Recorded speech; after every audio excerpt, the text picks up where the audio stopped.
హరి ఓం.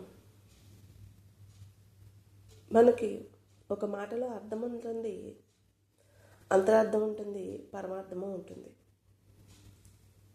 మాతృదేవోభవ, పితృదేవోభవ, ఆచార్య దేవోభవ, అతిథి దేవోభవ. మాతృమూర్తి అంటే ఎవరు? కన్న తల్లేనా? మాతృమూర్తి అంటే భూమాత, గంగామాత, భర్తమాత వాళ్ళే కదా. అసలు భూమి మీద మానవుడి యొక్క జన్మకు కారణం అవి లేకపోతే ఈ దేహాలు ఉన్నాయా?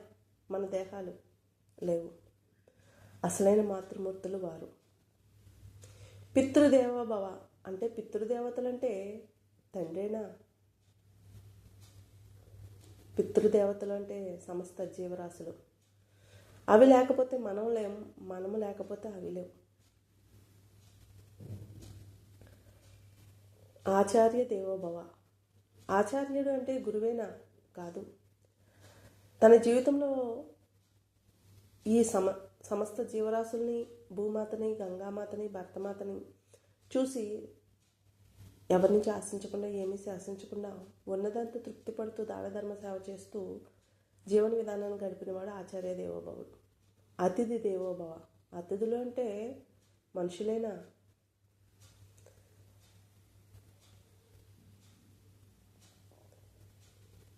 అతిథులు అంటే మన ఇంటికి తెలియని మూగజీవాలు వస్తే మన ముందుకి, అలానే ఎందరో తెలియని వ్యక్తులు తారసపడతా ఉంటారు. అలాగే మన యొక్క శరీరాన్ని ఉనికిని పెంచడానికి అతిథులైన వస్తారు. అంటే పంచభూతాలు అవి. అలా మనం ప్రతిదాని నుంచి చెడుగా చూస్తే చెడునే తీసుకుంటాం. ఉన్నతమైన సంస్కారాలను అలవాటు చేసుకోవాలని ఆ యొక్క మార్గాన్ని, ఒక గ్రంథాన్ని చదివిన గ్రంథం గురించి ఆలోచించడం కాదు, ఆ యొక్క మార్గాన్ని అనుసరించడం. మనకన్నా ఉన్నతమైన సంస్కారం గలవారిని మాటలతో చెప్పుకోవడం కాదు, వారి యొక్క జీవన విధానంగా మనం అనుసరిస్తే మనం వారిలాగా తయారవుతాం. అలా ఎంతో ఈ భూమి మీద, భూమాత మీద జీవించి తరించిన వారు ఉన్నారు.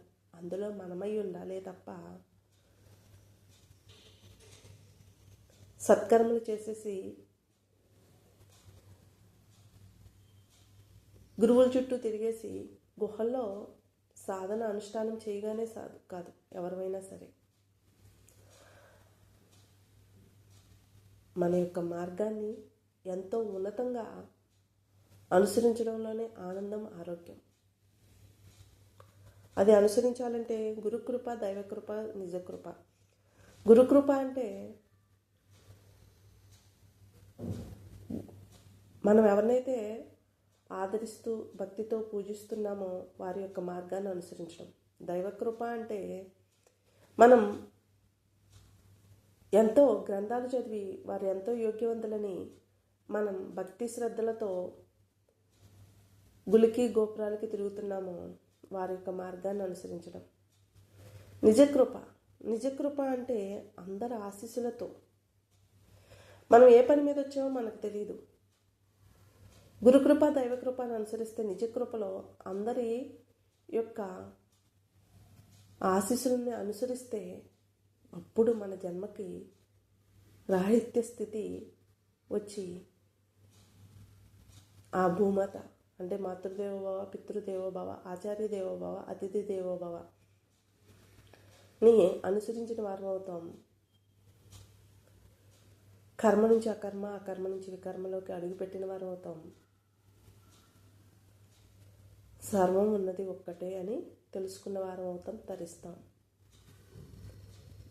ఇందరి మార్గాల్ని, ఇందరినీ మనకంటే వేరుగా లేరని గుర్తించగలుగుతాం. హరి ఓం తత్సత్.